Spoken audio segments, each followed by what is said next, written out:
मित्रो, GS मध्ये आपलं स्वागत आहे.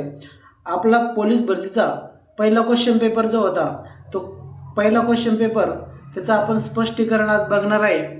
तर पहिला क्वेश्चन असा होता की हे माझे पुस्तक आहे, अधोरेखित शब्दाची विभक्ती ओळखा. अधोरेखित शब्दाची विभक्ती ओळखायची होती. त्यामध्ये ऑप्शन होते तृतीया, चतुर्थीया, द्वितीया, षष्ठी आणि संबोधन. ठीक आहे. तर त्याचं जे ॲन्सर आहे, त्याचं ॲन्सर आहे षष्ठी ॲन्सर आहे. आता स्पष्टीकरण बघू.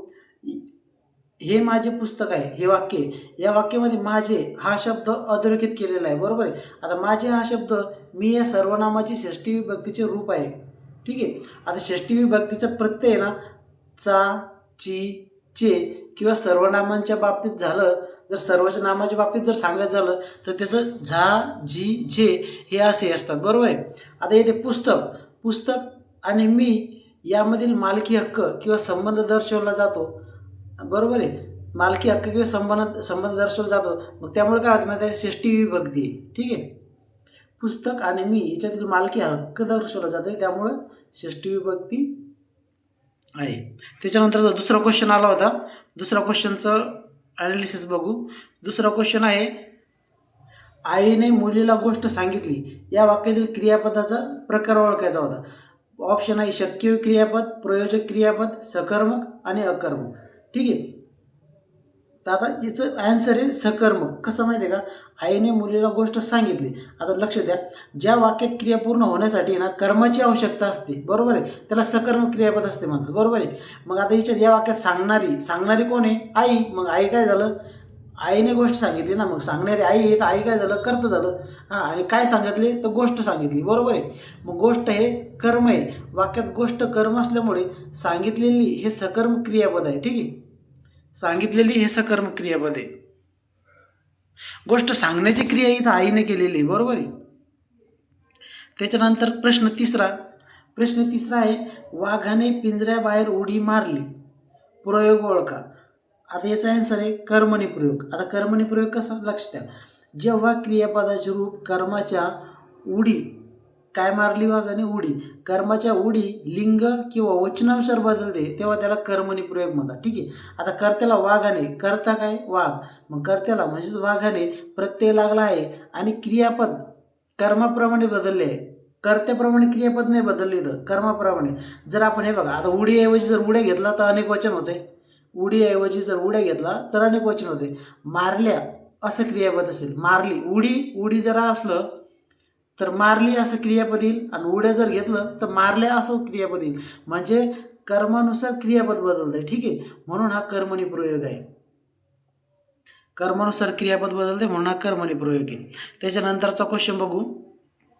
चौथा क्वेश्चन, षट प्लस मास या संधी विग्रहाचा संधियुक्त शब्द कोणचा. षट प्लस मास तर षण्मास हे त्याचं संधी विग्रह आहे. आता लक्ष द्या. आता हा आहे ना अनुनासिक संधीचा प्रकार आहे. कोणचा आहे, अनुनासिक संधीचा प्रकार आहे. आता नियम काय, पहिल्या 5 वर्गातील कोणत्याही व्यंजनापुढे अनुनासिक आल्यास, पहिल्या 5 वर्गातील कोणत्याही व्यंजनापुढे अनुनासिक आल्यास त्या पहिल्या व्यंजनाबद्दल त्याच्याच वर्गातील अनुनासिक येते. ट वर्गातील शेवटचे अनुनासिक न येते. ठीक आहे. ट वर्गातील शेवटचे अनुनासिक न, म्हणून ट प्लस म बरोबर न हा षण्मास असा तयार होतं. ठीक आहे. षट प्लस मास बरोबर षण्मास. त्याच्यानंतरचा 5वा क्वेश्चन, कंठोष्ठ उच्चार स्थान असणारे स्वर कोणते. इथं उत्तर आहे ओ आणि औ. ओ कंठोष्ठ, ओ आणि औ हे 2 स्वर आहे. चला स्पष्टीकरण बघू. ज्या वर्णाचा उच्चार करताना कंठ म्हणजेच आपला गळा आणि ओठ या दोन्ही अवयवांचा वापर होतो. ज्या वर्णांचा उच्चार करताना कंठ आणि गळा दोन्ही अवयवांचा वापर होतो त्यांना कंठोष्ठ वर्ण म्हणतात. ठीक आहे. आता ओ हा स्वर अ प्लस उ आणि औ हा स्वर अ प्लस उ अशा मिश्रणाने बनलेला आहे, जिथे अ चे स्थान कंठ आणि उ चे स्थान ओष्ठ असा होतो. अ चे स्थान कंठ आणि उ चे स्थान ओष्ठ असा होतो. ठीक आहे. त्याच्यानंतरचा 6वा प्रश्न, दशरथाने कैकेयीला 2 वर दिले. हा क्वेश्चन खूप वेळेस रिपीट झालेला आहे पोलीस भरतीमध्ये. ठीक आहे. खूप वेळेस रिपीट झालेला क्वेश्चन आहे. तर लक्ष द्या मित्र, दशरथाने कैकेयीला अधोरेखित शब्द कोणचा आहे? वर आहे. हा, ह्या अधोरेखित शब्दाची जात ओळख काही सांगितली जातात. जात काय माहिती आहे का? उत्तर नाम आहे. कसं माहिती आहे का? या वाक्यात वर या शब्दाचा आशीर्वाद किंवा वचनार्थाने वापरलेला आहे. काय? आशीर्वाद किंवा वचन. जेव्हा एखादा शब्द वाक्यात वस्तू किंवा संकल्पनेचा बोध करून देतो तेव्हा तो नाम असतो. ठीक आहे. आता जर हेच वाक्य त्याने वर पाहिले असे असते तर तो क्रियाविशेषण झाला असतं. बरोबर आहे. कारण तिथं वर पाहणे म्हणजे एक क्रियाविशेष माहीत झाली. ठीक आहे. आता क्वेश्चन 7 नंबरचा पहिले पद प्रमुख हे लक्षण कोणत्या समासाचे आहे? अव्ययीभाव समासाचे. ज्या समासात पहिले पद बहुधा प्रधान म्हणजेच महत्त्वाचे असते आणि सामासिक शब्दाचा वापर क्रियाविशेषणासारखा होत असतो तेव्हा त्याला अव्ययीभाव समास म्हणायचं. समजलं? आता उदाहरणार्थ यथाशक्ती म्हणजे काय? शक्तीप्रमाणे. ठीक आहे. त्याच्यानंतरचा आठवा क्वेश्चन आहे आभाळागत माया तुझी आम्हावरी राहू दे. काय? आभाळागत माया तुझी आम्हावरी राहू दे. अलंकार ओळखायचा आहे. उपमा अलंकार. आता उपमा अलंकार कसा? लक्ष द्या. जेव्हा नेहमी दोन वस्तूंमधील साम्य दर्शवण्यासाठी गत, सारखा, सम, सदृश्य, जसा यासारखे साम्यवाचक शब्द वापरले जाते तेव्हा तिथे उपमा हा अलंकार होतो. आता ईश्वराच्या मायेची तुलना ही आभाळाशी करण्यासाठी गत हा शब्द वापरलेला आहे. आभाळागत. ठीक आहे. गत हा शब्द वापरलेला आहे म्हणजे साम्य दर्शवण्यासाठी. तर मग हा उपमा अलंकार झाला. त्याच्यानंतरचा 9वा क्वेश्चन आहे आई वडील हा कोणत्या प्रकारचा शब्द आहे? आई वडील हा प्रत्येक घटी शब्द आहे. आता आई वडील हा प्रत्येक घटी शब्द आहे. हा सामासिक शब्द द्वंद्व समास आहे. परंतु हा सामासिक शब्द द्वंद्व समास आहे. परंतु पर्यायामध्ये आपण याला प्रत्येक घटीत असं नमूद केलेलं आहे. दारू पिणे वाईट सवय आहे. क्वेश्चन काय? दारू पिणे वाईट सवय आहे. या वाक्याचा प्रकार ओळखायचा आहे. तर वाक्य कोणचं आहे? केवळ वाक्य म्हणजे एक साधारण वाक्य आहे फक्त बस. ज्या वाक्यात एकच उद्देश म्हणजेच कर्ता आणि एकच विधेय म्हणजेच क्रियापद असते त्याला केवळ वाक्य म्हणायचं. समजलं का? एकदम साधं वाक्य म्हणजेच एकच उद्देश म्हणजे एकच कर्ता आहे आणि एकच क्रियापद आहे त्याला केवळ वाक्य म्हणायचं. चला नेक्स्ट क्वेश्चन. भाजीपाला या अधोरेखित शब्दातील समास ओळखायचा आहे. समाहार द्वंद्व समास. ज्या वाक्यात ज्या सामासिक शब्दाचा विग्रह करताना त्यातील पदांच्या अर्थाशिवाय त्याच जातीच्या इतर पदार्थांचाही त्यात समावेश होतो त्याला समाहार द्वंद्व समास म्हणतात. भाजीपाला म्हणजेच काय? भाजीपाला आणि तत्सम इतर वस्तू म्हणजे समाहार द्वंद्व समास. ठीक आहे. म्हणजे भाजीपाला आणि इतर वस्तू. भाजीपाला म्हणजे फक्त भाजीपाला नाही, भाजीपाला आणि इतर वस्तू पण आल्या त्याच्यात. मग टमाटे, बटाटे हे सगळं झालं त्याच्यात. ठीक आहे. म्हणून समाहार द्वंद्व समास येतो. त्याच्यानंतरचा 12वा क्वेश्चन आहे कुक्षी या समानार्थी शब्द कोणचा? कुक्षी म्हणजे म्यान. कुक्षी या शब्दाचा अर्थ कुस किंवा पोट असा होतो. ठीक आहे. तर तलवारीच्या संदर्भात याचा समानार्थी शब्द म्यान असा होतो. ठीक आहे. त्याच्यानंतरचा 13 नंबरचा क्वेश्चन आहे अनुज या शब्दाचा अर्थ ओळखायचा आहे. अनुज म्हणजे धाकटा. अनुज म्हणजे धाकटा तर होतेच, परंतु अनुज म्हणजे मागाहून किंवा म्हणजे जन्मलेला.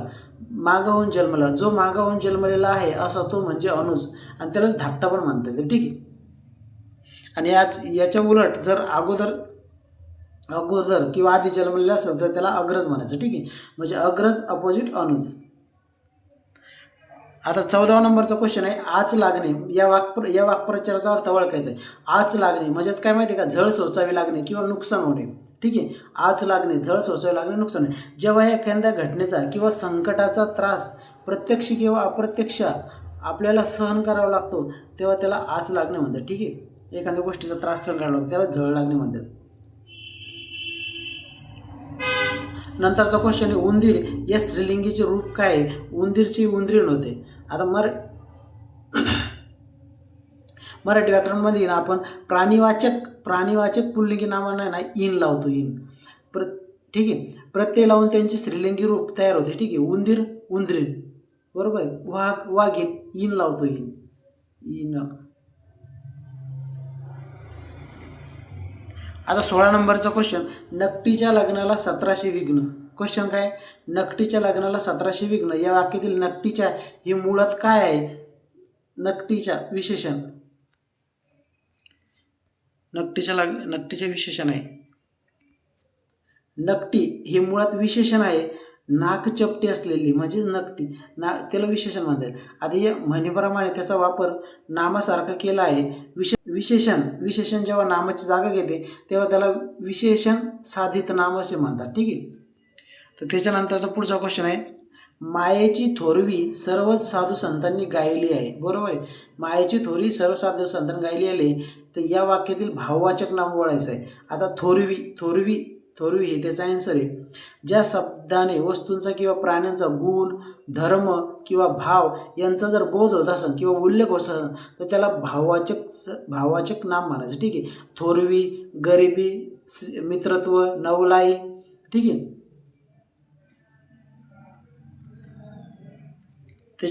मित्र लक्ष द्या, हा 18 नंबरचा क्वेश्चन आहे. खालीलपैकी कोणते भाववाचक सर्वनाम नाही. आता लक्ष द्या, क्वेश्चन इथं कोणचे भाववाचक सर्वनाम आहे असं पाहिजे होतं, कारण इथं नाविन्य हे भाववाचक सर्वनाम आहे. ठीक आहे. मग याचं 3 नंबरचं येतं, कारण इथं टाईप करतानाच मिस्टेक झालेली आहे. याचे कोणचं भाववाचक सर्वनाम आहे असं पाहिजे होतं. हे भाववाचक नाही, हे भाववाचक नाही, हे मित्र नाही, मित्रत्व येईल. ठीक आहे. नवीनचं नाविन्य, मित्रत्व, उदारता आणि हुशारी हे भाववाचक सर्वनाम आहे. ठीक आहे. मग इथं कोणचं भाववाचक सर्वनाम पाहिजे होतं. याचा आन्सर आहे 3. त्याच्यानंतरचा पुढचा क्वेश्चन बघू. त्याच्यानंतरचा क्वेश्चन आहे 19 नंबरचा, मी काल त्याला पाहिले. या वाक्यातील क्रियापद ओळखायचं आहे. पाहिले हे क्रियापद आहे. वाक्याचा अर्थ पूर्ण करणाऱ्या क्रियावाचक शब्दाला क्रियापद म्हणतात. ठीक आहे. आता या वाक्यात पाहण्याची क्रिया पाहिले या शब्दाने पूर्ण होते. ठीक आहे. म्हणून त्याला क्रियापद म्हणता येईल.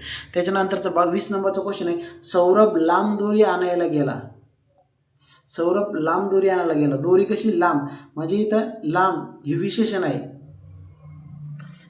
आता या वाक्यामध्ये ना लांब हा शब्द दोरी या नामाबद्दल अधिक माहिती सांगतो. दोरी आणायला गेलाय, कोणची दोरी, पण दोरी कशी लांब, म्हणजे दोरीविषयी विशेष माहिती सांगितलेली म्हणून ते विशेषण आहे. ठीक आहे. नामाबद्दल विशेष माहिती सांगणाऱ्या शब्दाला विशेषण म्हणतात. त्याच्यानंतरचा तोच क्वेश्चनच्या संदर्भात आपण परत एक क्वेश्चन बनवलेला आहे. सेम तसंच, फक्त थोडं चेंज केलं. सौरभ दोरी आणायला लांब गेलाय. कुठं गेलाय, पहिले याच्यात होतं दोरी लांब दोरी आणायला गेला.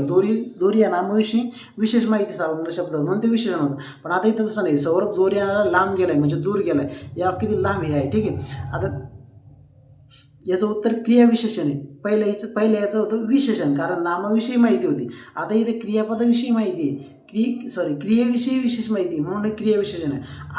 आणायला गेलाय, आणायला जाण्याची जी क्रिया आहे त्या क्रियेविषयी माहिती सांगितलेली म्हणून क्रियाविशेषण आहे. ठीक आहे. हा शब्द इथे लांब हा शब्द गेला या क्रियापदाबद्दल अधिक माहिती सांगतो. क्रियापदाबद्दल अधिक माहिती जर सांगत असेल तर त्याला क्रियाविशेषण असे म्हणतात. कृष्ण पक्ष अपोजिट शुक्ल पक्ष, कृष्ण पक्ष विरुद्धार्थी शुक्ल पक्ष. आता इतर शब्द शांत, अशांत, सुबोध, दुर्बोध, कृश, स्थूल. आता 23 नंबरचा क्वेश्चन,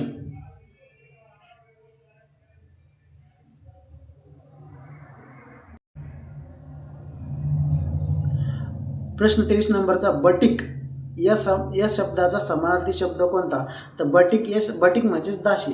बटीक या शब्दाचा समानार्थी शब्द मोलकरीण, कुणबीन असा आहेत. शौर्य म्हणजे बहादुरी किंवा कर्तबगारी. बडगा म्हणजे एखादी मोठी काठी, धोपटणे.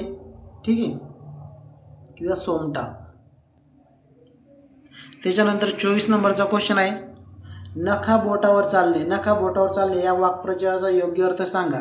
आता नखा बोटावर चालणे म्हणजे नखरे करीत ठुमकत चालणे. नखा बोटावर चालणे म्हणजे ठुमकत चालणे. केळीवर नारळी आणि घर चंद्रमोळी या म्हणीचा अर्थ ओळखायचा आहे. केळीवर नारळी आणि घर चंद्रमोळी म्हणजे अत्यंत गरिबीची अवस्था असणे.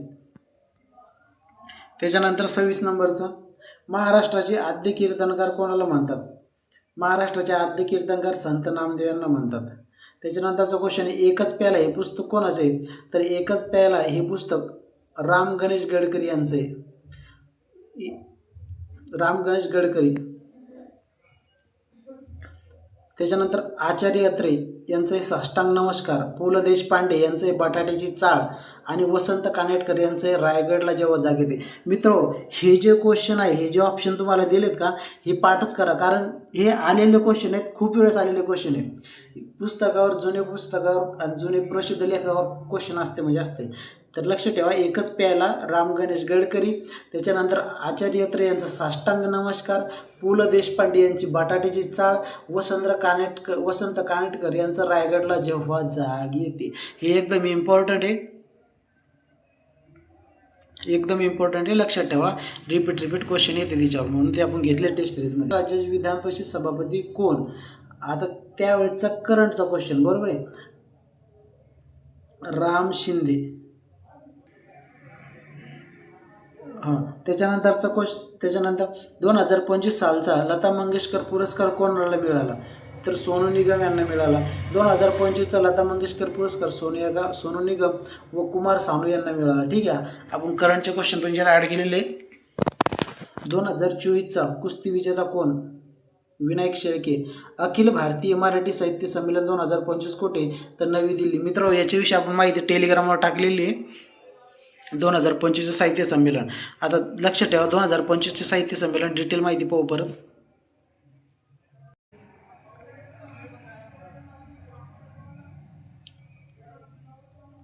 हां, कुठं झालं? नवी दिल्ली इथे झालं. 98 साहित्य संमेलन होतं. 2025चं साहित्य संमेलन 98 होतं, नवी दिल्ली इथे झालं. ठीक आहे, आता याच्याविषयी जास्त डिटेलमध्ये माहिती आपण याच्यात टाकलेली, टेलिग्रामवर टाकलेली, पाहून घ्या. भारताचे पंतप्रधान माननीय नरेंद्र मोदी यांच्या हस्ते त्याचं उद्घाटन झालेलं आहे. ठीक आहे, त्याच्यानंतरचा क्वेश्चन आहे 33 नंबरचा. 2025चा गदिमा पुरस्कार कोणाला मिळाला? 2025चा, तर 2025चा गदिमा पुरस्कार सुहास जोशी यांना भेटला. भारताचे रेल्वे मंत्री कोण आहेत?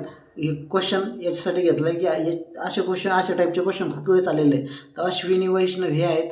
भारताचे सध्याचे सरन्यायाधीश कोण आहेत? प्रश्न 35वा प्रश्न आहे की भारताचे सरन्यायाधीश कोण आहेत?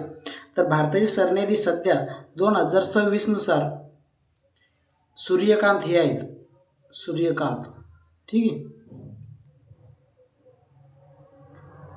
2026 नुसार सूर्यकांत सध्या हे आहेत. त्याच्यानंतरचा पुढचा प्रश्न बघू.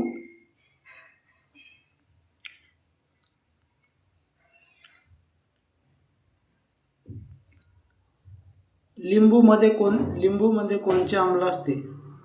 सायन्सचा क्वेश्चन. लिंबूमध्ये कोणता आम्ल असते? तर लिंबूमध्ये सायट्रिक आम्ल असते. सायट्रिक आम्ल लिंबूमध्ये असते. C6H8O7 ही त्याची संज्ञा आहे. त्याच्यानंतर टार्टरिक आम्ल चिंचमध्ये असते, C4H6O6. त्याच्यानंतर हायड्रोक्लोरिक आम्ल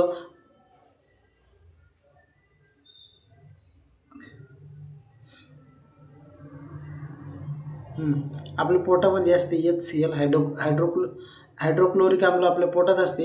त्याच्यानंतर ॲसिटिक आम्ल व्हिनेगार सिरिकामध्ये असते. त्याच्यानंतर 27 नंबरचा क्वेश्चन आहे की आम्लाची चव कशी असते? आम्लाची चव आंबट असते. पित्त हे कोणत्या अवयवात तयार होते? पित्त हे यकृतात तयार होते. ऑस्ट्रेलियातील गवताळ प्रदेशाला काय म्हणतात? डाउन्स. ऑस्ट्रेलियातील गवताळ प्रदेशाला डाउन्स म्हणतात. ठीक आहे, आता डाउन्स त्याला म्हणतात. मग पंपास कुठे? तर दक्षिण अमेरिकेत, ब्राझील आणि उरुग्वे ह्या ठिकाणी पंपास. आणि स्टेप्स युरोप ते मध्य आशियापर्यंत स्टेप्स आहे. आणि प्रियारी उत्तर अमेरिका. याच्यावर क्वेश्चन 100% असते. पंपासवर तरी राहील, डाउन्स ऑस्ट्रेलियामध्ये राहील, किंवा पंपास अमेरिका याच्यावर प्रश्न येते. स्टेप्स युरोपमध्ये, प्रियारी उत्तर अमेरिका याच्यावर 100% क्वेश्चन असते, म्हणजे असते. त्याच्यानंतरचा महाराष्ट्रातील प्रशासकीय विभागांची संख्या किती? 6 आहे. 6 प्रशासकीय विभाग आहेत महाराष्ट्रात. नागपूर, अमरावती, छत्रपती संभाजीनगर, नाशिक, पुणे आणि कोकण.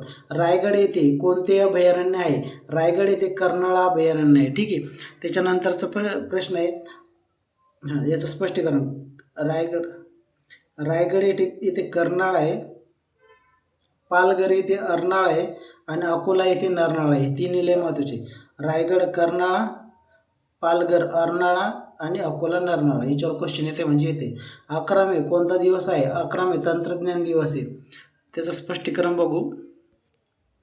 28 February C.V. रमन यांना 28 फेब्रुवारी 1930 रोजी नोबेल पुरस्कार देण्यात आला. ठीक आहे, हा दिवस आता शिक्षण दिवस 5 सप्टेंबर रोजी डॉक्टर सर्वपल्ली राधाकृष्णन यांचा जन्मदिवस शिक्षक दिन आहे. ठीक आहे. त्याच्यानंतरचा क्वेश्चन, चिपी विमानतळ कोणत्या जिल्ह्यात आहे? चिपी विमानतळ कोणत्या जिल्ह्यात आहे? सिंधुदुर्गमध्ये चिपी विमानतळ आहे. गोदावरी नदीचा उगम कोणत्या जिल्ह्यात झाला आहे? नाशिक जिल्ह्यात. महाराष्ट्रातील व्याघ्रगणना दरवर्षी किती वर्षांनी होते? दर 4 वर्षांनी व्याघ्रगणना होते. इंटरपोलचे मुख्यालय कुठे आहे? लिओन्स. इंटरपोलचे मुख्यालय लिओन्स येथे. आता लिओन्स इंटरपोलचं स्पष्टीकरण बघू. इंटरपोलची स्थापना 7 सप्टेंबर 1923 रोजी आंतरराष्ट्रीय अपराध पोलीस आयोग म्हणून झालेले आहे. याचे मुख्यालय सुरुवातीला ऑस्ट्रियाची राजधानी व्हिएन्ना येथे होती. नंतर ते फ्रान्समधील लिओन्स येथे गेले. ठीक आहे. भारताची पहिली स्वदेशी बनावटीची आण्विक पाणबुडी कोणची? INS अरिहंत.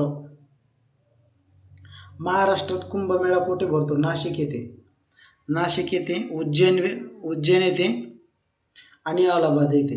उज्जैन आणि अलाहाबाद. ठीक आहे. उज्जैन आणि अलाहाबाद येथे कुंभमेळा भरतो. त्याच्यानंतरचा क्वेश्चन आहे, कॉलरा आजार कशामुळे होतो? कॉलरा आजार जीवाणूमुळे होतो. त्याच्यानंतरचा क्वेश्चन आहे, अरबी समुद्रातील लक्षद्वीप बेटे काय आहेत? तर प्रवाळ आहेत. ठीक आहे. अरबी समुद्रातील लक्षद्वीप बेटे प्रवाळ आहे. आता लक्षद्वीप बेटे ही बेटे अरबी समुद्रात स्थित असून ती प्रवाळ संचलनामुळे तयार झालेली आहे. बॅरन बेट याउलट बॅरन बेट हे अंदमान निकोबार द्वीप समूहातील बॅरन भागातील एकमेव जिवंत ज्वालामुखी आहे. त्याच्यानंतरचा 51 नंबरचा क्वेश्चन. आता मॅथचे क्वेश्चन आहेत. चला मॅथचे क्वेश्चन घेऊ. आता मित्रो 51 नंबरचा प्रश्न आपण बघू.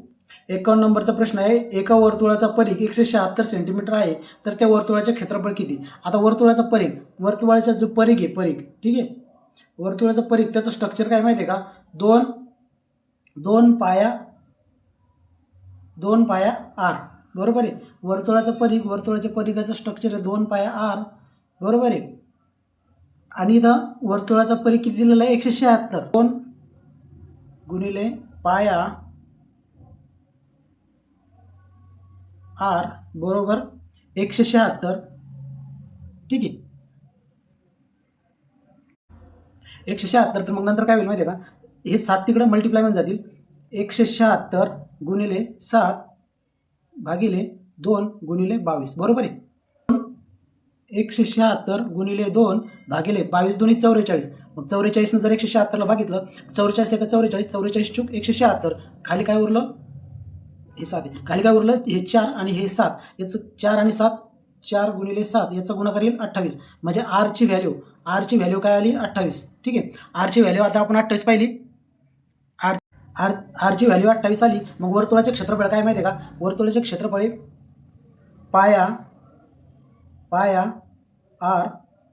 पाया आरचा वर्ग. बरोबर आहे. पाया आरचा वर्ग. मग आपण आरची व्हॅल्यू काय काढली? आरची व्हॅल्यू काढली 28. मग आता वर्तुळाचे क्षेत्रफळ आपल्याला काढायचे. ठीक आहे. मग पाया 22 7 गुणिले 28 म्हणजे आरचा वर्ग. 28 गुणिले 28. ठीक आहे. मग 7 1 7 7 3 7 चूक 28. ठीक आहे. 7 चूक 28. आता काय होईल? 22 गुणिले 4 गुणिले 28. ठीक आहे. 22 चूक 88. 88 गुणिले 28 बरोबर याचं उत्तर येते 2464. किती येते याचं उत्तर? 2464, की जे की इथं 1 नंबरमध्ये दिलेलं आहे. ठीक आहे. त्याच्यानंतरचा नेक्स्ट क्वेश्चन बघू. आता नंतरचा क्वेश्चन आहे, आता लक्ष द्या मित्रो, 50 पैशात 36 नाणी. आता 50 पैशात 36 नाणी येतात, तर 1 रुपयात 2 नाणी येतात. बरोबर आहे. 1 रुपयात 2 नाणी येतात. मग 36 भागिले 2 बरोबर 18. ठीक आहे. मग 18 रुपये तयार होतात. किती रुपये तयार होतात? 18. मग 18 रुपयात किती नाणी? 18 रुपयात 2 रुपयाची किती नाणी? तर 18 भागिले 2 बरोबर 9. 18 रुपयात 2 रुपयाची 9 नाणी येतात. पहिले याचं आपण 36 नाणीचं कन्वर्ट केलं, नाणीमध्ये केलं. बरोबर आहे. 50 पैसे 36 नाणी तर आपण 1 रुपयात केलं त्याचं कन्वर्ट. 1 रुपयाच्या 2 नाणी होत्या. बरोबर आहे. तर मग 36 भागिले 2. ठीक आहे. 18 रुपये तयार झाले. मग 18 रुपये तयार झाले. ₹8 2 किती नाणी, तर 18/2 केलं तर 9. ₹18 2 9 नाणी येतात. ठीक आहे. त्याच्यानंतर क्वेश्चन आहे, दर साल दर शेकडा 10 दराने ₹3,000 3 वर्षात सरळ व्याज किती. आता सरळ व्याज विचारले फक्त. व्याज स्ट्रक्चर काय आहे, दर गुणिले मुद्दल गुणिले मुद्दत भागिले 100. ठीक आहे, हे स्ट्रक्चर आहे. मग स्ट्रक्चरनुसार आपण मांडणी करू. 10 गुणिले 3,000 गुणिले 3 भागिले 100. 0 काढला, 0 काढला, 0 काढला, 0 काढला. ठीक आहे. 3 त्रिक 9, 9 आणि 2 0, ₹900. तर सरळ व्याज किती आलं, ₹900. त्याच्यानंतरचा नेक्स्ट क्वेश्चन बघू. त्याच्यानंतरचा क्वेश्चन आहे 54 नंबरचा. हा बच्या दक्षिणेस आहे. इथं ब आहे समजा, आणि हा बच्या दक्षिणेस आहे. इथं आहे. ठीक आहे. क हा बच्या पूर्वेस आहे, म्हणजे क इथं आहे. ठीक आहे. तर हा कच्या कोणत्या दिशेला आहे, तर हा कच्या कोणत्या दिशेला आहे. आता लक्षात ठेवा, ही झाली दिशा, ही झाली पूर्व, ही झाली पश्चिम, ही झाली उत्तर, आणि ही झाली दक्षिण. मग लक्षात ठेवा, ही झाली दक्षिण, ही झाली आग्नेय, वायव्य, नैऋत्य, ईशान्य. मग हा कच्या कोणत्या दिशेला आहे, नैऋत्यला. ठीक आहे, नैऋत्य दिशेला आहे. त्याच्यानंतरचा नेक्स्ट क्वेश्चन. त्याच्यानंतरचा नेक्स्ट क्वेश्चन आहे, आता 55चा क्वेश्चन आहे. एका आयताकृती बागेची लांबी 100 मीटर व रुंदी 80 मीटर आहे. तर त्या बागेभोवती बाहेरून 5 मीटर रुंदीचा रस्ता आहे. तर त्याचे क्षेत्रफळ किती. आता क्षेत्रफळ किती, लांबी गुणिले रुंदी, बरोबर आहे. मग 100 गुणिले 80 बरोबर किती झाले, 8,000. बरोबर आहे, 8,000 झालं. आता पुढे लक्ष द्या, आयताकृती आहे, बरोबर आहे. मग आयताकृती बाहेरून 5 मीटर रुंदीचा रस्ता आहे. आता इकडं पण 5 मीटर आहे, इकडं पण 5 मीटर आहे, इकडं 5 मीटर आहे, आणि इकडं 5 मीटर. आता हे 5 आणि हे 5 किती मीटर झालं, 10 मीटर झालं. बरोबर आहे. हे 5 आणि हे 5 10 मीटर झालं. म्हणजे 10 मीटर वाढेल. 100मध्ये पण 10 वाढेल आणि 80मध्ये पण 10 वाढेल. 100 मीटरमध्ये जर 10 वाढलं, लांबी 10 वाढू राहिली, हे 5 मीटर, हे 5 मीटर, तर लांबी झाली 110 मीटर. आणि त्याच्यानंतर रुंदी 5 मीटर इकडे वाढू राहिली, इकडून 5, म्हणजे रुंदी झाली 90 मीटर. मग ठीक आहे. मग आता 110 गुणिले 90, 110 गुणिले 90 बरोबर किती होते, मग 110 मीटर लांबी, 90 मीटर रुंदी. मग याचा गुणाकार जर केला तर याचा गुणाकार कितीवर आला आहे, 1199. ठीक आहे. 00 9,900. बरोबर आहे. आता याचं क्षेत्रफळ, नंतरचं क्षेत्रफळ रस्ता पकडून 9,900 वर आले, आणि अगोदरचं क्षेत्रफळ एवढं आलं 8,000. बरोबर आहे. मग आता 1 मिनिट, 9,900 मायनस 8,000 बरोबर किती वर आले, बरोबर 1900. ठीक आहे. बरोबर क्षेत्रफळ किती वर आले, 1900. मग त्याचं उत्तर आहे 1900. ठीक आहे. त्याच्यानंतरचा पुढचा क्वेश्चन बघू.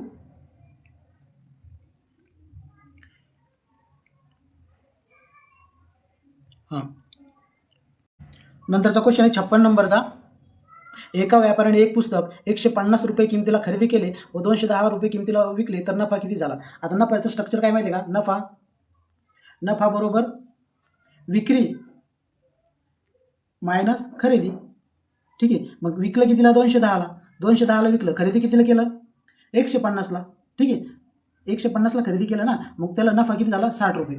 आता हा नफा किती, टक्केवारीमध्ये विचारला. कशात विचारलाय, टक्केवारीमध्ये विचारलाय. मग 60 गुणिले 100 भागिले खरेदी किंमत 150. मग खरेदी किंमत 150 होती, 0 काढला, 0 काढला, हा 0 काढू, म्हणजे इकडे करायला सोपं होईल. हा 0 काढू, हा 0 तसं राहू दे. ठीक आहे. आता बघा, 15 15 15 चूक 60. मग 4 गुणिले 10, 400. 4 गुणिले 10 40%. ठीक आहे. 40% याचा आन्सर येईल. त्याच्यानंतरचा नेक्स्ट क्वेश्चन आहे,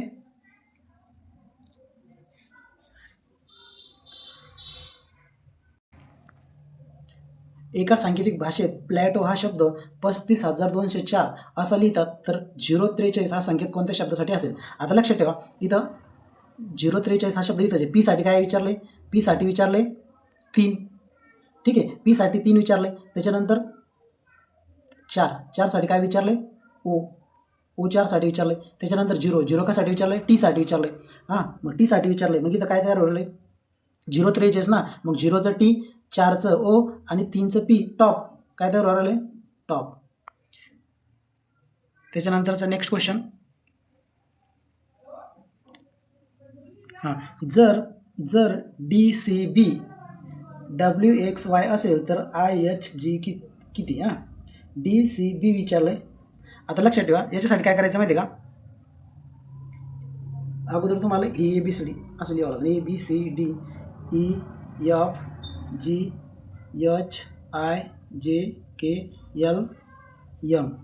MNOPQRSTUVWXYZ. आता काय विचारलं आहे? क्वेश्चन काय विचारलं आहे? DCB म्हणजे WXY असेल तर IHG किती, म्हणजे त्याच्याच खालचे शब्द विचारलेत ना. मग IHG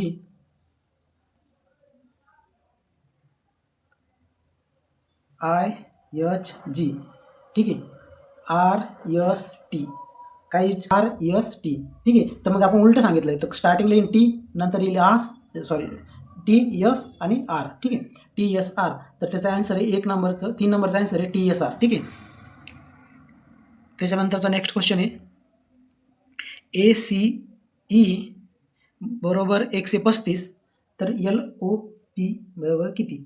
59 नंबरचा क्वेश्चन आहे. हां, ते ABCDनुसारच जर आपण काढलं मित्र, तर आता इथं परत ABCD लिहिणं ठीक नाही. तुम्ही जे अगोदर काढलं होतं सेम तसं करा. आता एचं किती आहे? A1, Cचं काय आहे? 3, Eचं काय आहे? 5, बरोबर आहे. मग तसंच Lचं येतं आहे 12, Oचं येतं आहे 15 आणि Qचं काय येते माहिती आहे का? 17, ठीक आहे.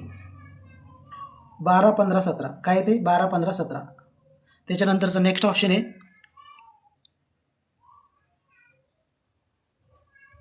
720, 144, 36, 12, 6. आता काय करायचं? लक्ष ठेवा, 720 भागिले 5 जर केलं तर 144 येते. त्याच्यानंतर 144ला जर 4 भागितलं तर 36 येते. 36ला जर 3 भागितलं तर 12 येते. 12ला जर 2 भागितलं तर 6 येते. 6ला जर 1 भागितलं तर 6 येते, ठीक आहे. हां, 6ला जर 1 भागलं 6 आलं तर मग 6 येते. मग याचा आन्सर आहे 6, ठीक आहे. त्याच्यानंतरचा पुढचा क्वेश्चन आहे 61 नंबरचा.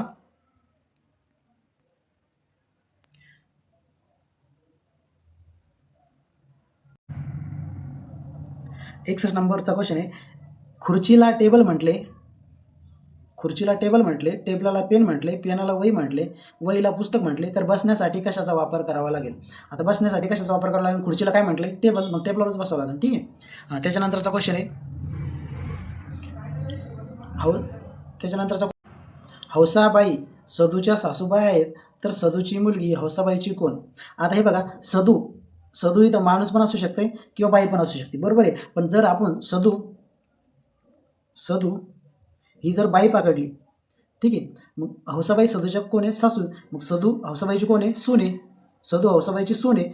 मग हौसाबाई सदूच्या सासूबाई आहेत, तर सदूची मुलगी हौसाबाईच्या मुलाची कोण? म्हणजे ही सदूची मुलगी ही हौसाबाईच्या मुलाची कोण आली? मुलगी आली, बरोबर आहे. कारण हिच्या मुलाची बायको आहे. मग हिची मुलगी हिच्या मुलाची कोणी? मुलगी.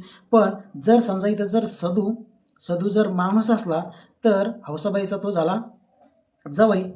हौसाबाईचा कोण झाला? तो जवाई झाला. मग सदूची मग नंतर काय? सदूची मुलगी हौसाबाईच्या मुलाची, म्हणजे सदूची मुलगी हौसाबाईच्या मुलाची भाची येईल, कारण हौसाबाईचा मुलगा हिचा मामा लागेल, ठीक आहे. त्याच्यानंतरचा क्वेश्चन आहे 63 नंबरचा.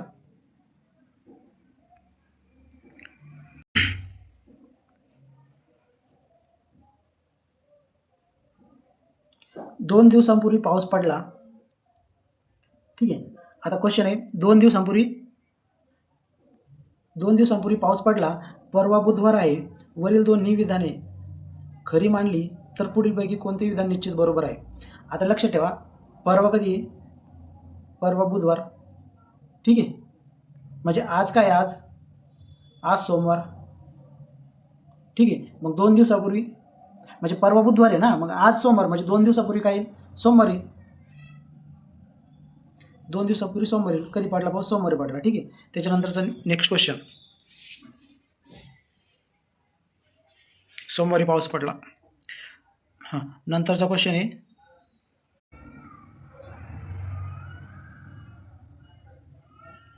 64 खाली दिलेल्या अक्षरांपैकी विसंगत अक्षर ओळखा.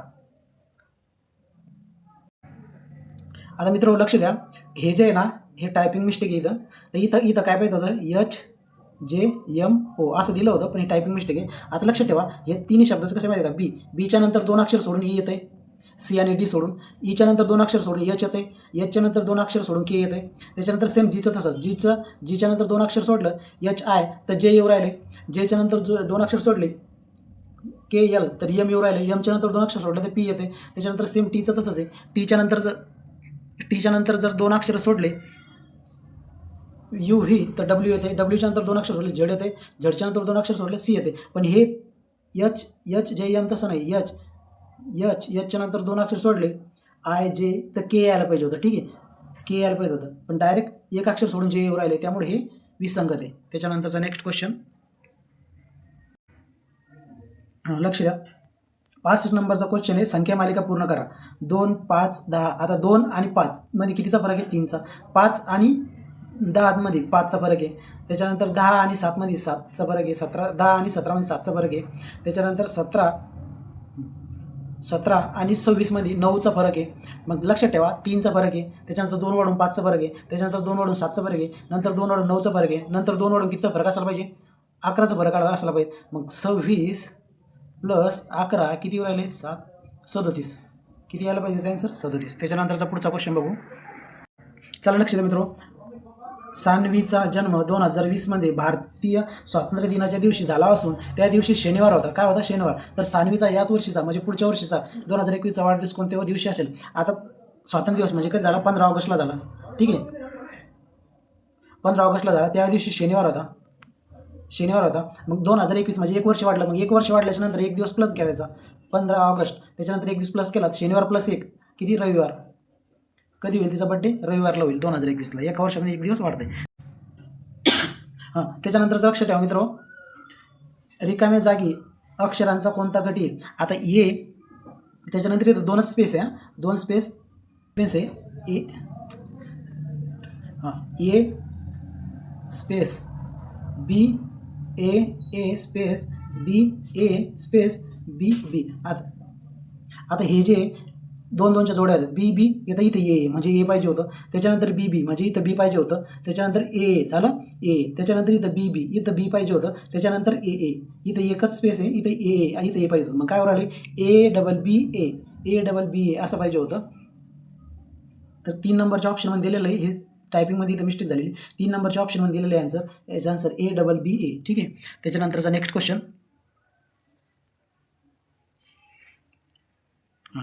लक्ष द्या. आता सकाळी उगवत्या सूर्याच्या दिशेने चालून उजवीकडे वळल्यावर कोणती दिशा येईल. आता सकाळी उगवत्या सूर्याच्या दिशेने, आता उगवत्या सूर्याच्या दिशेने म्हणजे काय, पूर्व दिशेने आपण चालू राहिलो. सकाळी उगवत्या सूर्याच्या दिशेने चालून उजवीकडे वळल्यावर कोणती दिशा येईल. मग आपल्या उजव्या साईडनं म्हणजे इकडे वळू राहिलो आपण, कोणती दिशा येऊ राहिली, दक्षिण. त्याच्यानंतरचा नेक्स्ट क्वेश्चन बघू. 33 मुलांच्या रांगेत वरद मध्यभागी आहे, शाश्वत शेवटून चौथा आहे, तर त्यांच्यामध्ये किती मुले आहेत. आता लक्षात ठेवा, 33 मुलं आहे, वरद मध्यभागी म्हणजे इकडच्या साईडनं 16 आणि इकडच्या साईडनं 16, हा मधात आहे. ठीक आहे, मधात वरद आहे, एकूण 16 झाले. ठीक आहे, त्याच्यानंतर शेवटून चौथा कोण, शाश्वत शेवटून चौथा आहे म्हणजे 1 2 इकडे 3 आहे ना, एकूण याचा 4था नंबर आला. मग ठीक आहे, तर त्यांच्यामध्ये किती मुले आहे. आता हा 4था आहे म्हणजे 16 मधले हा 4था आणि हे 3, 4 सोडले, 16 मधले जर 4 कट केले तर 12 उरतात. ठीक आहे, 16 मधले जर 4 कट केले तर 12 उरतात. याचा आन्सर 12 येईल.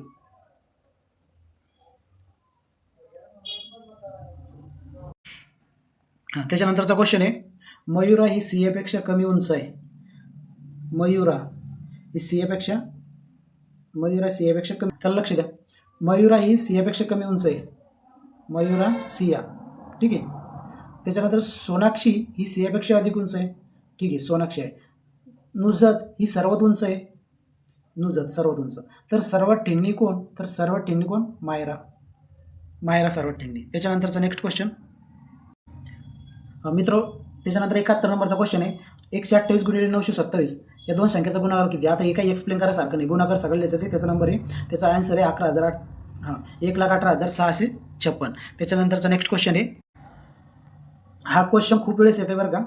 हा क्वेश्चन इझी आहे आणि इझी पण वाटते, खूप वेळेस येते. एका स्पर्धेत भाग घेण्यासाठी 11 खेळाडूंनी अकरा खेळाडू मैदानात उभे आहेत. प्रत्येक खेळाडूने परिचय करून देताना राहिलेल्या सर्व खेळाडूंचे एकदा हस्तांदोलन केले तर एकूण किती हस्तांदोलन होतील? ठीक आहे. 72 नंबरचा क्वेश्चन. आता याचं स्ट्रक्चर आहे n गुणिला n-1 भागिले 2. मग n किती आहे? 11. 11 गुणिले 11 गुणिले 11 गुणिले 10, n-1 म्हणजे 11-1, 10 भागिले 2. मग 11 10 110 भागिले 2 बरोबर किती? 55. ठीक आहे. त्याच्यानंतरचा नेक्स्ट क्वेश्चन बघू. हा पण इझी स्वरूपचा क्वेश्चन आहे. एकदम सोपा आहे. 5 बगळे 5 मासे 5 मिनिटात खातात तर एक बगळा एक मासा किती मिनिटात खाईल? 5. आता एक खाऊ का 5 खाऊ? 5 मिनिटात खाईल. त्याच्यानंतरचा पुढचा चला त्याच्यानंतरचा क्वेश्चन आहे. संख्या मालिकेतील चुकीचे पद ओळखा. आता लक्षात ठेवा. आता कसं माहिती आहे का? 17 गुणिले 3 किती आले? 51. 17 गुणिले 3 51. त्याच्यानंतरचं काय माहिती आहे का? म्हणजे 3 न गुणलं. त्याच्यानंतर 51 गुणिले 2 बरोबर 102. ठीक आहे. पहिले 3 न गुणलं, नंतर 2 न गुणलं, मग परत ती सिक्वेन्स चालू राहील. 3 न गुणायचं 102ला. मग 102 गुणिले 3 जर केलं तर किती उरायलं? 306. मग पहिले 3 न गुणलं होतं 2 न, आता 3 न, आता अजून 2 न, हे 306 आलं. मग 306 गुणिले 2, 306 गुणिले 2 बरोबर किती येते? 612. बरोबर आहे. मग परत सेम तशी सिक्वेन्स येते. 612. 612 गुणिले 3 बरोबर 1836 पाहिजे. 612 गुणिले 3 1836 पाहिजे. ठीक आहे. मग इथं काय दिलं आहे? 1224. मग 1224 हे रॉंग आहे, चुकीचा पर्याय आहे. त्याच्यानंतरचा नेक्स्ट क्वेश्चन बघू. त्याच्यानंतर 75 नंबरचा क्वेश्चन आहे. गटात न बसणारा पर्याय ओळखा. 41 मूळ संख्या आहे, 43 आहे, 47 आहे, 53 आहे, 61 आहे, 71 आहे, 81 नाही आहे. 81 मूळ संख्या नाही. ठीक आहे. त्याच्यानंतरचा क्वेश्चन आहे. सकाळी 7 वाजता सावली डाव्या बाजूला असेल. आता सकाळी सावली कुठे पडते? पूर्वेला का पश्चिमेला? पश्चिमेला. मग जर सकाळी सावली ह्या साईडनं पश्चिमेला, ही पूर्व साईड आहे, ही पश्चिम साईड आहे. ठीक आहे, ही पश्चिम साईड आहे. मग जर सकाळी 7 वाजता सावली डाव्या बाजूला पडत असेल तर घर कोणत्या मुखी आहे? आता ही सावली आपल्या डाव्या बाजूला पडते म्हणजे आपलं तोंड इकडे उत्तर दिशेला, म्हणजे आपलं तोंड घराच्या दिशेने आहे, तर घराचं तोंड आपल्या दिशेने आहे. ठीक आहे. मग घराचं तोंड कुठं पाहिजे? दक्षिणेला. घर कोणत्या मुखी आहे? दक्षिणेला. घर दक्षिणेला पाहिजे. ठीक आहे. त्याच्यानंतरचा पुढचा क्वेश्चन आहे 77 नंबरचा. सकाळी 6:30 ते सायंकाळी 6:30 पर्यंत 180 अंशांचा कोन किती वेळा होईल? आता लक्षात ठेवा, 12 तासामध्ये म्हणजे सकाळी 6:30 ते संध्याकाळी 6:30 म्हणजे किती तास उरले? 12 तास. आणि 12 तासामध्ये ना 180चा कोन 11 वेळा होते. 180चा कोन 11 वेळा होते. ठीक आहे. 12 तासामध्ये 11 वेळा होते. त्याच्यानंतरचा पुढचा क्वेश्चन.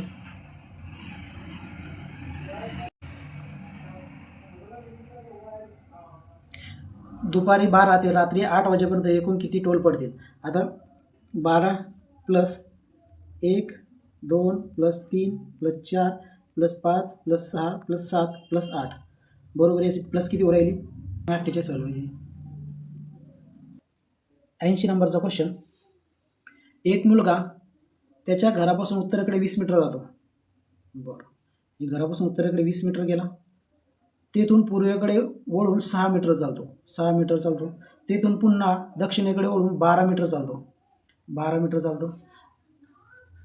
तर मूळ ठिकाणापासून किती अंतरावर असेल? आता हे त्याचं घर आहे, हे मूळ ठिकाण आहे. हे किती झालं? 12 मीटर.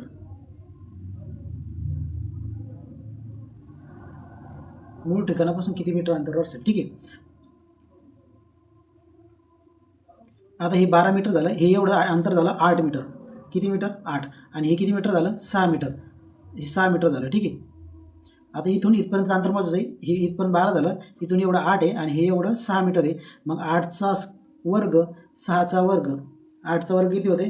64 + 6चा वर्ग होते 36. ठीक आहे. मग याची प्लस होती 100. शंभरचा वर्ग, हां 100चं वर्गमूळ 10. ठीक आहे, 100चं वर्गमूळ 10 याचा आन्सर आहे. त्याच्यानंतरचा पुढचा क्वेश्चन 81 नंबरचा.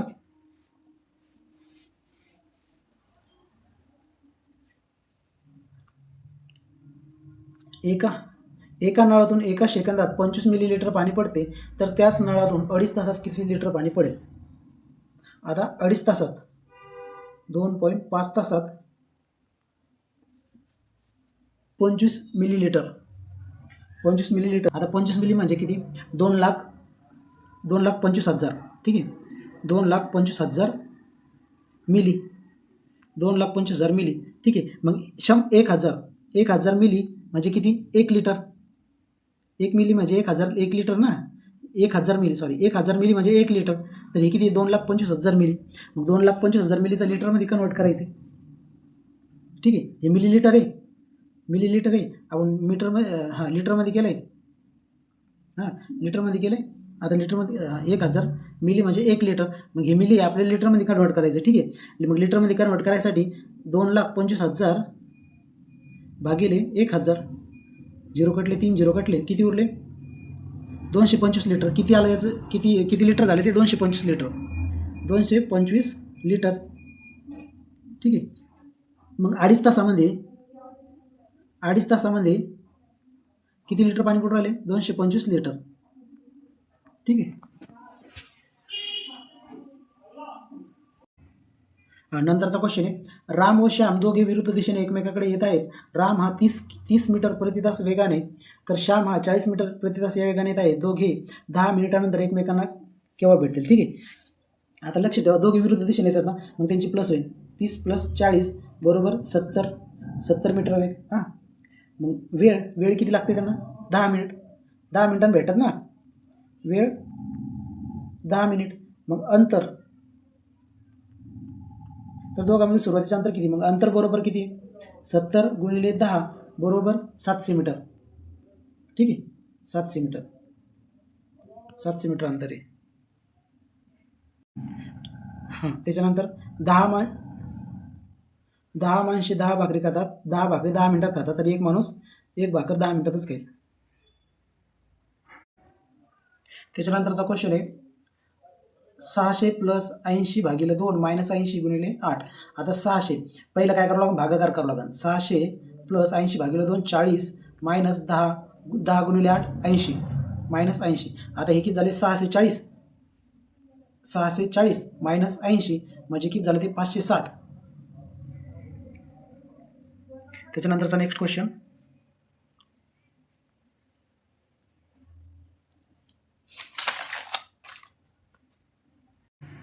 हां, 9,800 रुपये चौघांमध्ये 2, 3, 4, 2 3, 4 5 या प्रमाणात वाटल्यास पहिल्या व्यक्तीस किती वाटा येईल? आता किती? 9,800 रुपये. बरोबर आहे, मग 9,800 याची 2 + 3 + 4 + 5 यांची प्लस करायची, बेरीज करायची. याची बेरीज हो राहिली 5 आणि 4 9, 9 आणि 3 12, 12 आणि 2 14. याची बेरीज हो राहिली 14 भागिले 14 करायचं. ठीक आहे, 14 × 7 = 98. किती राहिले? 700. किती राहिले? 700. ठीक आहे, मग 700 तर काय विचारलं? पहिल्याच्या व्यक्तीचा वाटा किती? पहिल्या व्यक्तीचं काय? 2. मग 700 × 2 बरोबर 1400. पहिल्या व्यक्तीस किती यायला पाहिजे? 1400. त्याच्यानंतरचा क्वेश्चन आहे 86 नंबरचा, 144चे वर्गमूळ किती? 144. 12चा वर्गमूळ 144 होते. त्याच्यानंतरचा पुढचा क्वेश्चन आहे,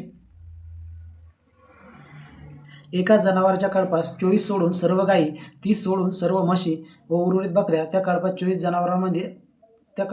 जनावरे असतील, तर त्या कळपात बकऱ्या किती? बकऱ्या विचारलं. ठीक आहे, आता लक्ष द्या, एकूण जनावरे किती आहे? 34. ठीक आहे, 34 आहे. मग 24 सोडून सर्व गायी. ठीक आहे, आता 34 मधले 24 जर सोडले तर सर्व गायी म्हणजे किती? गायी किती आल्या? 10 गायी झाल्या. बरोबर आहे, मग आता पुढं काय सांगितलंय? उर्वरित बकऱ्या. ठीक आहे, 34 मधून 24 सोडले तर किती गायी झाल्या? 10 गायी झाल्या. ठीक आहे, 30 सोडून 30 सोडून सर्व म्हशी. 34 मधून 30 सोडलं तर सर्व म्हशी. आता 34 मधून 30 सोडलं तर किती म्हशी राहिल्या? 4 म्हशी राहिल्या. बरोबर आहे, आता बकऱ्या व उर्वरित सर्व बकऱ्या. आता 34मधून हे 10 आणि 4 मायनस करायचे, 34मधून 14 मायनस करायचे, ठीक आहे. 34मधून 14 मायनस केले तर किती उरतात किती उरतात 20. मग 20 काय झाल्या, बकऱ्या झाल्या.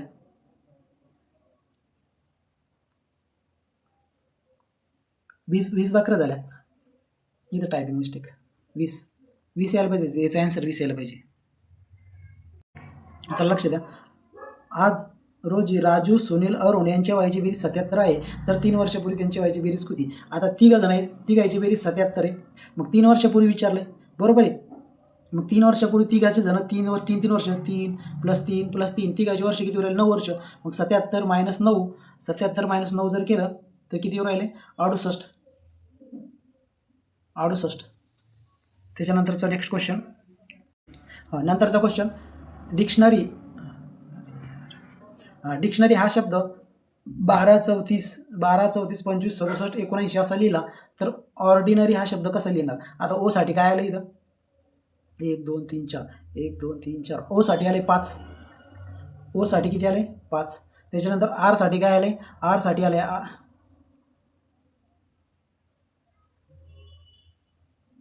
8. आर साठी आले 8. त्याच्यानंतरचं पुढचं, डी साठी काय आले? डी साठी आले 1. त्याच्यानंतर सी साठी, सीची गरज नाही, ओ आर डी झालं. त्याच्यानंतर आय साठी काय आले? 2. त्याच्यानंतर एन साठी 6. त्याच्यानंतर ए साठी 7. त्याच्यानंतर आर साठी 8 आणि वाय साठी 9. ठीक आहे. 5 8 1 2 6. ठीक आहे. हे इथं मिस्टेक झाली, हे 6च्या ठिकाणी 8 पाहिजे होतं. ठीक आहे. तर हे त्याचा आन्सर आहे. ठीक आहे.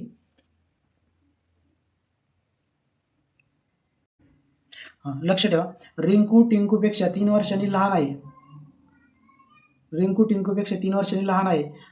त्यांच्या वयाचा गुणाकार 180 असेल तर अनुक्रम आजची वय किती? ठीक आहे. आता काय करायचंय, वयाचा गुणाकार 180. आता ऑप्शनमधून जायचं, बरोबर आहे. पर्यायानुसार, आता पर्यायानुसार कसं, फरक 3 वर्ष व गुणाकार 180 पाहू. फरक 3 वर्ष व गुणाकार 180 पाहायचं. तर इथं 4 नंबरचा पर्याय जर घेतला आपण, तसं पर्याय 5 जायचं. तर 12 आणि 15 मध्ये फरक कितीचा आहे? 3चा फरक. मग 12 आणि 3 मध्ये फरक किती? 3चा. आणि दोघांचा जर गुणाकार केलं तर दोघांचा गुणाकार किती राहिला? 180. मग त्यामुळे पर्यायानुसार जर गेलं तर 4 नंबरचा याचा आन्सर आहे. त्याच्यानंतरचा 11 नंबरचा क्वेश्चन आहे, 110 मीटर लांबीची ट्रेन ताशी 132 किलोमीटर वेगाने धावत आहे. तर 165 मीटर लांबीचा प्लॅटफॉर्म ओलांडण्यास ट्रेनला किती वेळ लागेल? ठीक आहे. आता नंतर क्वेश्चन आहे, चला लक्ष द्या, व्यवस्थित लक्ष द्या. क्वेश्चन थोडा लॉंग आहे. 110 मीटर लांबीची ट्रेन आणि 132 मीटर वेगाने धावत आहे. तर 165 मीटर लांबीचा प्लॅटफॉर्म किती सेकंदात ओलांडून जाईल? तर 110 प्लस 165. ठीक आहे. 110 प्लस 165 बरोबर किती? 275. आता हे काय झालं? हे मीटर, 275 मीटर अंतर झालं. ठीक आहे. आता किती तासात? 132 किलोमीटर वेगाने. मग 132 हे काय? किलोमीटरमध्ये. मग किलोमीटरमध्ये आपल्याला काय करायचं? मीटर सेकंदमध्ये करायचं. मग मीटर सेकंदमध्ये करण्यासाठी काय करावं लागेल? 5/18 गुणावं लागेल, बरोबर आहे. मीटर सेकंदमध्ये करण्यासाठी 5/18 गुणावं लागेल ना. मग 132 गुणिले 5 किती होते? 660. मग 660 भागिले किती? 18, बरोबर आहे. मग 660 भागिले 18, मग 18ला 6 ने भाग जाते, 6×18 6, 11 सगळं 66. किती राहिले? 11. आणि हा 0. 110 भागिले 3 किती राहिले? 110 भागिले 3. आता लक्ष द्या, 110 भागिले 3 हे आलं, बरोबर आहे. आता आपल्याला वेळ काढायचा ना. वेळ काढायचं मग काय? अंतर भागिले वेळ. मग अंतर किती होतं आपलं? 275. मग अंतर भागिले वेग. मग 275 हे 3 इकडे वरती गुणाकारात जातील, 110 खाली भागाकारात येतील. झालं क्लिअर तिथपर्यंत? मग 110. मग 275 गुणिले 3 भागिले 110. तर याचं येते 7.5. याचं येते 7.5.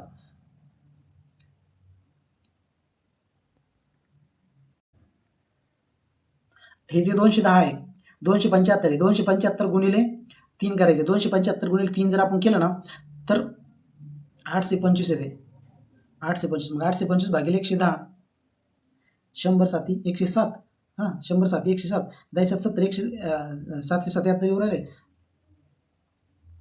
777 सॉरी 770. किती उरले? 30. 30 आणि हे 25. 55 उरले. मग 55 भाग जात नाही, पॉईंट त्याला 0 घेतला, 550. मग 100 पाची 500, 10 पाची 50, 7.5. 7.5 आन्सर येते.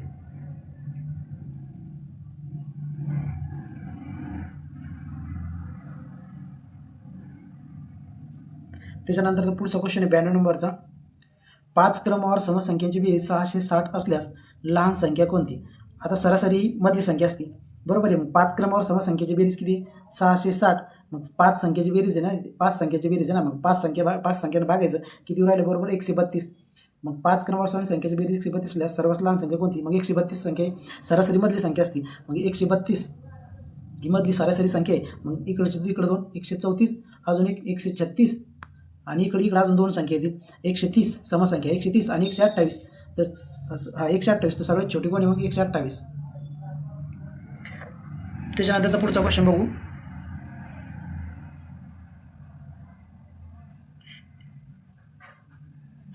एक वस्तू 9,000 रुपयात विकली असता, एक वस्तू 9,000 रुपयाने विकली असता शेकडा 10 तोटा होतो, तर वस्तूची खरेदी किंमत किती? आता लक्षात ठेवा, विक्री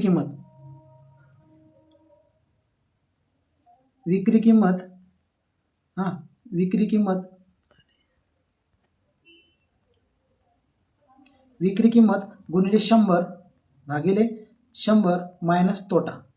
ठीक आहे. एक वस्तू 9,000 रुपयाने विकली, बरोबर आहे. मग शेकडा 10% तोटा झाला ना, मग विक्री किंमत किती? 9,000. मग 9,000 गुणिले 100 भागिले 10% तोटा झाला, म्हणजे 100 मायनस 10 म्हणजे 90 झाला ना. 0 काढला 0 काढला, 9 1 9, किती उरलं? 3 0, हा 0 अजून 3 0, 4 0 याच्यात पडले. 10,000 तोटा झाला. त्याच्यानंतरचा क्वेश्चन.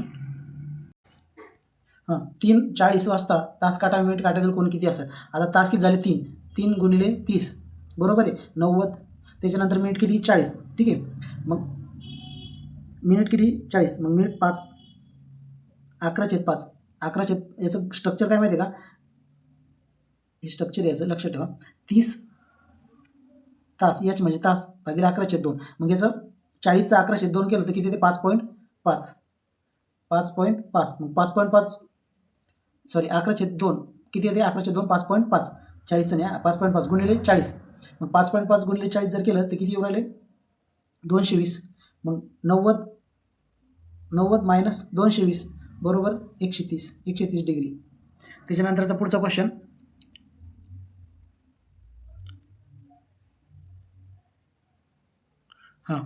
दीपक दक्षिणेकडे गेल्यानंतर 2दा त्याच्या डावीकडे वळाला.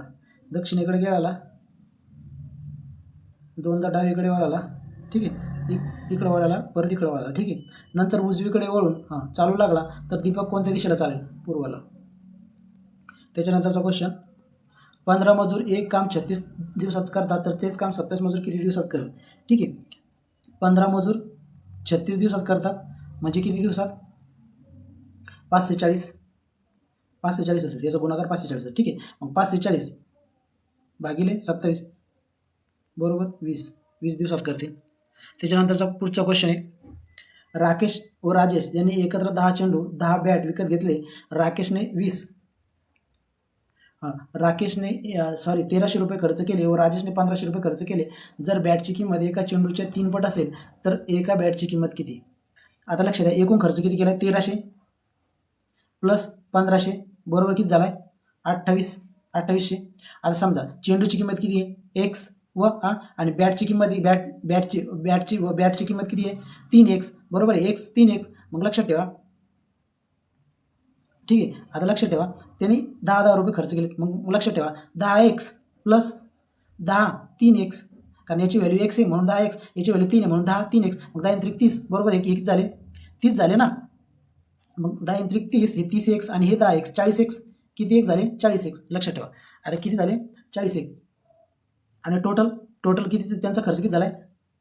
2800. मग 2800 भागिले 40x, 0 काटला x बरोबर काढायचं. आता 40, 0 काटला. आज 4नं जर 28ला भागितलं तर 4 7 28 आणि हा 0 70. बॅटची किंमत, आता 70 चेंडू झाले. आता बॅटची किंमत काढायची. बॅटची किंमत 3 × 70 बरोबर 210. त्याच्यानंतर पुढचं 8 नंबरचं क्वेश्चन. आता 100 ग्रॅम गव्हाची किंमत 7.55 रुपये आहे, तर 2.5 किलो गव्हाची किंमत किती राहील? आता 100 ग्रॅम गव्हाची किंमत किती आहे? 7.55. हां, तर 2.5 किलो 2.5 kg. 2.5 kg म्हणजे किती? 2.5 किलो गव्हाची किंमत. हां, मग लक्षात ठेवा 75. लक्षात ठेवा 75.5 × 2.5. ठीक आहे. 75.5 × 2.5 करायचं बरोबर 188.75. ठीक आहे, बरोबर 188.75. आता लक्षात ठेवा, हे बघा 100 ग्रॅम बरोबर 7.55. हां, मग 1 kg बरोबर किती? 1000 ग्रॅम. बरोबर आहे, 1000 ग्रॅम. हां, 1 kg बरोबर 1000 ग्रॅम. मग 2.5 kg किंमत बरोबर किती? 75.5 × 2.5. 2.5 बरोबर 188.75. 188.75 त्याचा आन्सर येते. त्याच्यानंतरचा पुढचा क्वेश्चन आहे, जर एक धावपटू 12 किमी धावल्यानंतर 80% धाव पूर्ण करतो, तर धाव एकूण किती किमीची आहे? आता 80% किती? 12 किलोमीटर. बरोबर आहे. मग 100% बरोबर 12 × 100 भागिले 80. ठीक आहे, मग 0 काटला. किती राहिलं? 12 × 10 म्हणजे 120. मग 120 भागिले 8. 120 भागिले 8. ठीक आहे, बरोबर 15 त्याचा आन्सर.